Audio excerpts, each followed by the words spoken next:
the last section of manifesto, right? We talked about like what it means to get to V1, and first we said it's great product design, an engaged audience, and I was saying, but also all of that is not done in a vacuum. You insert yourself into an ecosystem, and so in a way you need to disrupt this ecosystem somehow. So to talk about that, I want to invite Kristen Berman, who's the co-founder of Irrational Labs. Irrational Labs is a think tank and a consulting firm that specializes in behavioral economics. And really what Kristen is trying to do is say the way you build great products, the way you release amazing stuff and disrupt industries is by understanding that humans are not rational, and so what does it mean to get people to accept something new within an existing ecosystem? So I met Kristen, I want to say a few years ago. She was at the time basically running from scratch a free course called Startuponomics, which was completely grounded in behavioral economics and how behavioral economics can help startup companies. And she was doing this just because she loved the field. And then a few years later, she started that company with Dan Ariely, and they've been consulting with Lyft, with Google, with a bunch of other companies. Anyways, she's like one of the smartest people I know, so I'm really glad that she's here. Welcome. I usually ask people to set low expectations. It's much easier to exceed than high. So I'm going to set up right now. How many, we're going to do a little chat on disruption. We have amazing panelists from Uber, Spotify, and Twitter in the works. While I set up, I'll tell you about them. One sec. Here we go. There we are. Actually, just kidding. So just before we begin, how many of you want to build a disruptive startup? Yeah, sounds like a nice plan, right? Let's just go and do it. So we'll talk a little bit about what disruption means, some theories around it, and then kick off a really interesting panel about how other people have or haven't done it. But first, sorry guys. But first we'll look at my Word docs. We will watch Fosbury flop.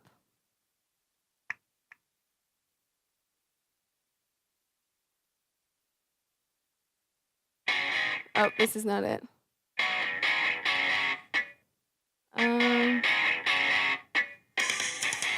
That's not it. Okay, so I'm going to tell you about Fosbury. Oh, there we go. The 1968 Olympic Games proved to be a turning point in the history of the high jump event. Into the Mexico City Olympic arena came not only a new name to the sport, but a new approach, which was to revolutionize the high jump event.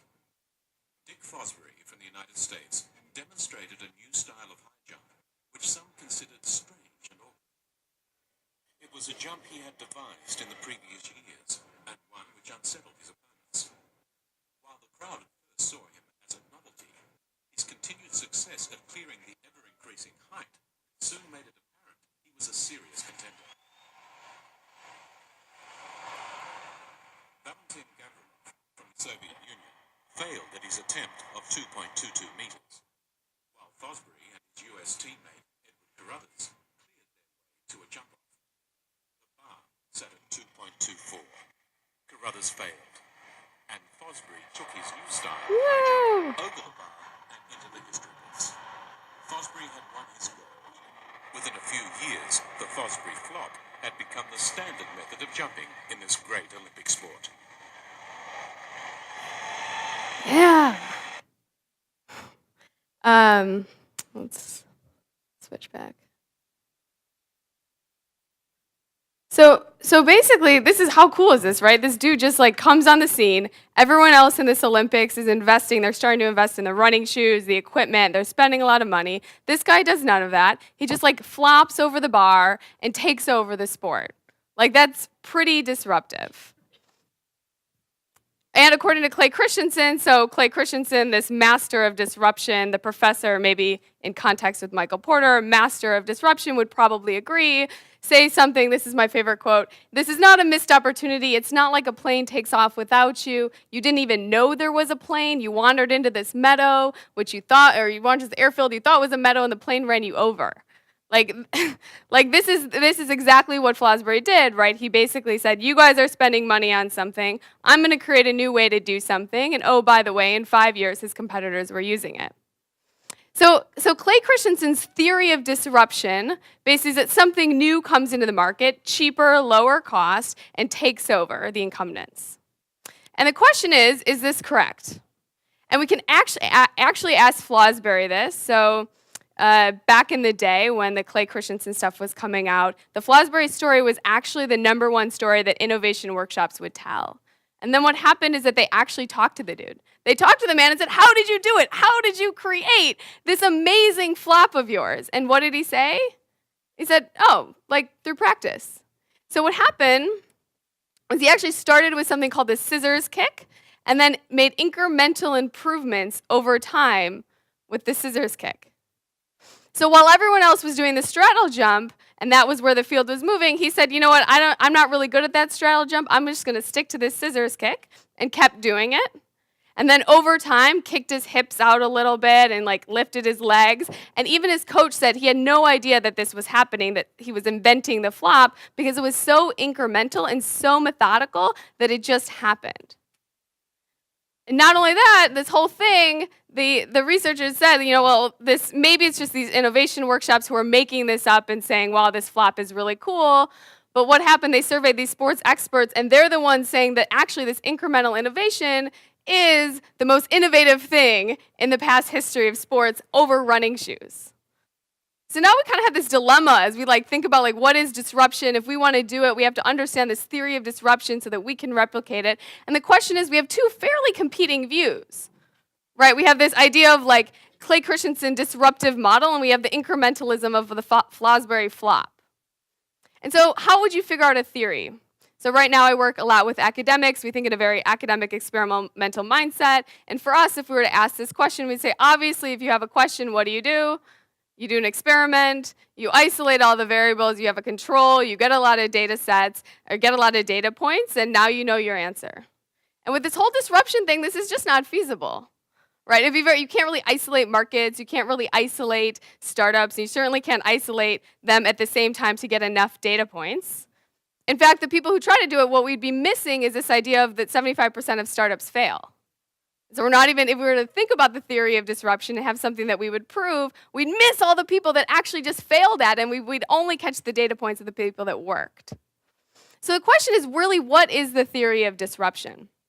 So kind of in the essence of theorizing with us today, I looked and said, how would an academic think about this? And it turns out that we actually do have an approach that says we should really be more systematic about this. And now what I'm about to tell you is a framework, and we want to think about this like the Russian theory of creativity. Right? There are steps, there are processes. This is a systematic approach to innovation and disruption, but it's an approach nonetheless, and we can take it for what it is. So this is basically saying that in one world, there's form follows function, design is first. In this world, this Russian theory of innovation, we have function following form. Instead of figuring out customer needs, what this approach says is that you should actually look at product attributes. Not a bad place to start. If you were to start somewhere looking and understanding the product, this seems like a fairly reasonable spot to start. So step one in this approach is basically that every product has different attributes. So there are internal attributes, and your job is to systematically write down all of the attributes of your product, internal. So these are things that you can control. Its shape, its size, its color. And there's this whole environment thing going on that you can't control. It's maybe the environment where you're using the product, or it's your actual user. So it's like the height, the strength of the user, the person who's engaged with your product. And by doing some magic, you can kind of create innovation and disruption. So you can combine them, you can create dependencies, you can subtract them, you can add them, and magic will happen. Here's how it works. So if you were to think about an attribute, something like children's clothes or a baby and infant's clothes, and you say, what are the attributes of an infant's clothes? You have things like color and size, but let's just take color. And you combine this with the actual user, the infant. You say, what are the attributes of the infant? One of the attributes of the infant is temperature. And currently, these things do not connect. In the world of babies' clothing, in the previous world, there was no connection to temperature. But what happens when you do connect them? Well, it turns out that temperature is one of the biggest predictors of an infant's health. And so if a clothing could give you an early warning to temperature, perhaps you could disrupt this market of taking your child in every time that there's a potential red flag. So that's just what happened. There's this clothing, it gets the baby's temperature. Like looking at this is also, how many of you have ever tried transition sunglasses? Yeah, the same thing, right? You say you have lenses, you have outside lighting, and if we combine the color of your lenses with the outside lighting, perhaps we can decrease the number of glasses that you need from 2 to 1. You're just combining 2 attributes. It's a very simple process. Let's try this again. So think about just your average chair. And we have user attributes from the chair. We have things like the height of it, the shape of it, the size of it, the width of it. And then we have attributes from the user who's sitting in the chair. They also have a height, they have a size. How would we combine them to form something completely new and different?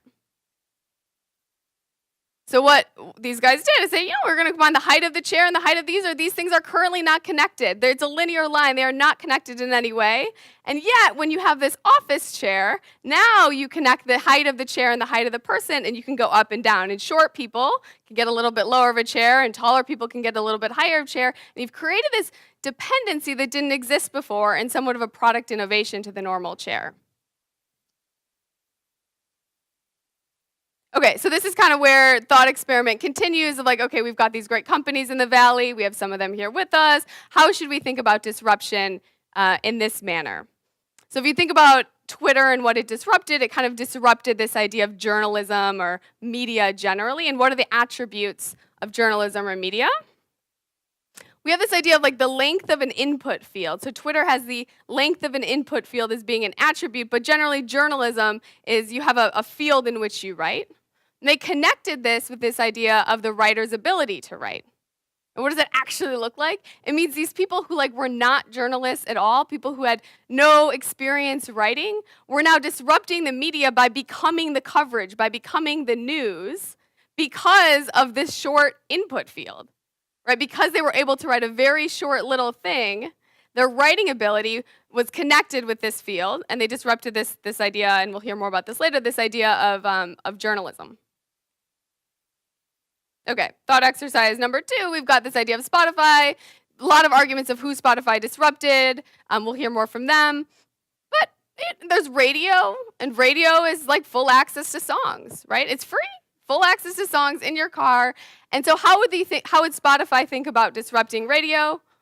Full access songs plus control, right? You say, in this world, you're combining the variables, and now you have something where I can control my playlist. It's not the DJ. I can control the genre that I listen to. I can control how long I listen to it and what sequence. And this kind of combination of variables then got them fundamentally a different value proposition. Okay, so we can theorize again about Uber and their theory and their combination matrix, but it may be more fun to think about the future of Uber. Anyone have any ideas for how you could combine, subtract, add? What kind of things could we combine? What attributes could we play with for Uber?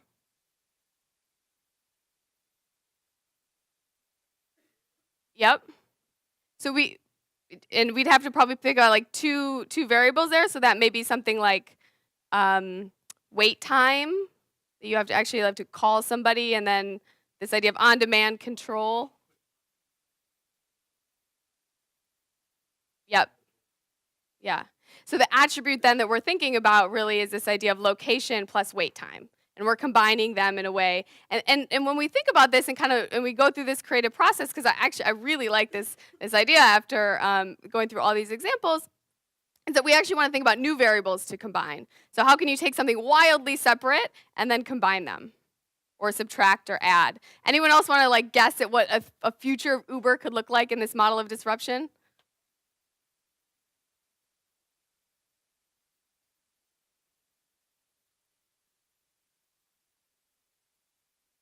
Yeah, so that's interesting. So we're basically saying that we have this idea of connecting safety with the actual rider or the driver. And before, you'd get in a car and you don't necessarily think that there's no concept of connecting the safety or the background check of the user who's in the car or of the driver. Yeah.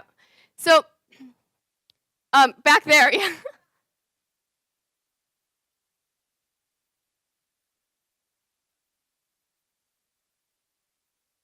Yep. Yep. So then you're even kind of just changing the rider there. You're saying the person who's riding has a family. One attribute of them is a family, and that they also have places to go. So there's some location and then a family member, and you're connecting them. Mm-hmm. So before we leave, yep. Non-human delivery.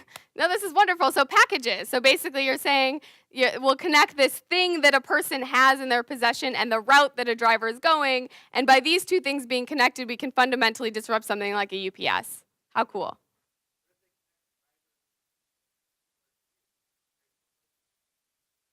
Yeah. Yep, exactly. Which not like Lyft may or may not be trying to do as well. Last one.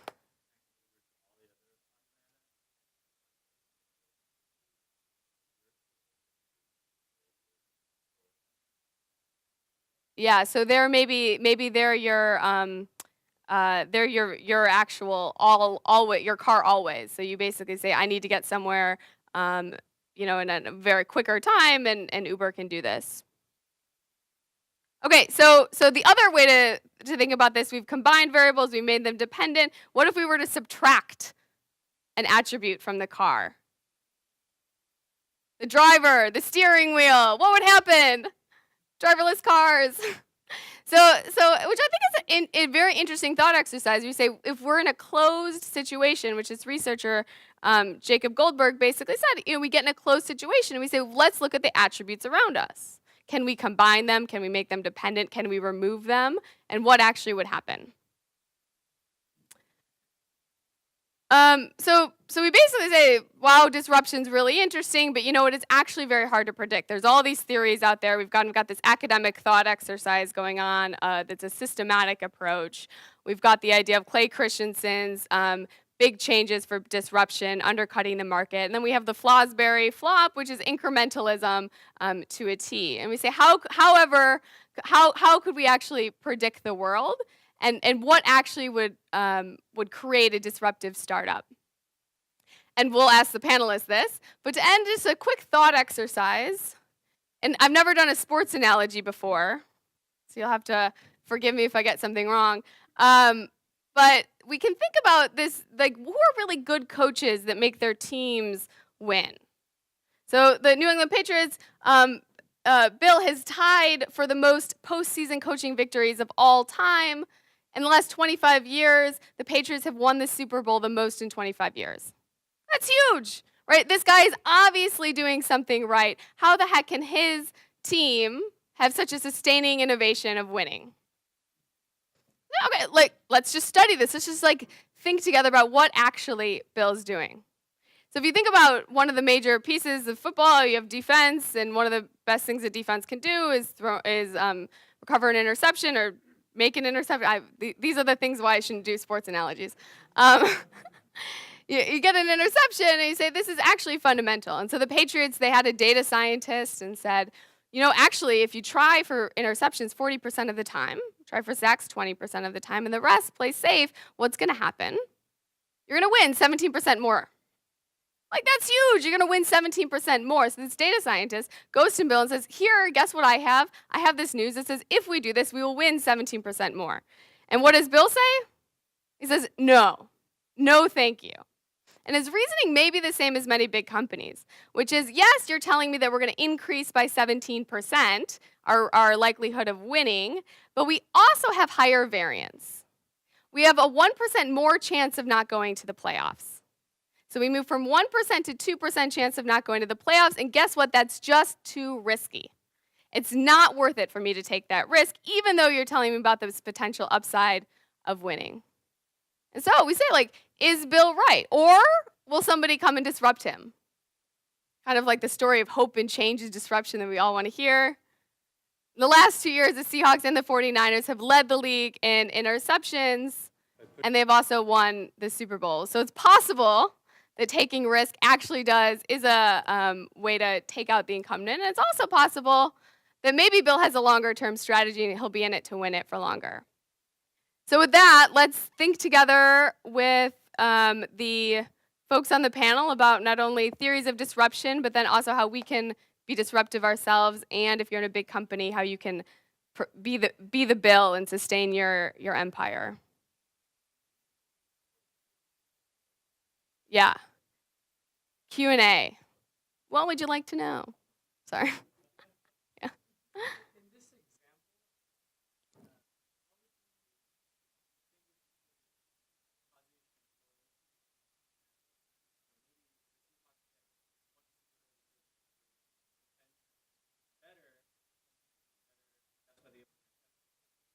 Yeah. Totally. So basically what we're doing here is thought exercises, because the theory of disruption is not something you can control for, is what I'm kind of hypothesizing with us, is that actually controlling for all variables. Now football is going to be easier, right? But generally controlling for all variables in a system like this is virtually impossible. So what we can do is look for leading indicators. We can look for correlations. We can look for proof later on. I'm not trying to propose that basically because the Seahawks have the interceptions, that's the right strategy either, but we're saying there's two different strategies to two different types of that have ended up in disruption. So what we'll hear from companies is like, oh, you should do this because that's the disruptive way to be. And the reality is, actually, we don't know, right? There's no systematic way that we've figured out that would lead to disruption. Saying, oh, you should do interceptions, that's not maybe the goal, but maybe Bills isn't either because he hasn't been in the Super Bowl for 4 years. So I think it is correlation, and that's actually kind of the point.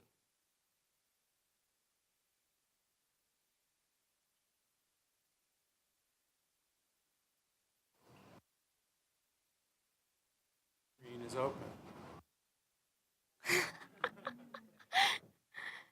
Yeah. So I think that, well, the industries that we should be looking at right now for disruptive stuff would be something like the online education area, where you say, what's going to happen to Harvard? We can look at news media and journalism to say what's going to happen to journalism, who's going to disrupt Twitter, but really we still have, the Financial Times, the New York Times, the Wall Street Journal trying to figure out their monetization strategy.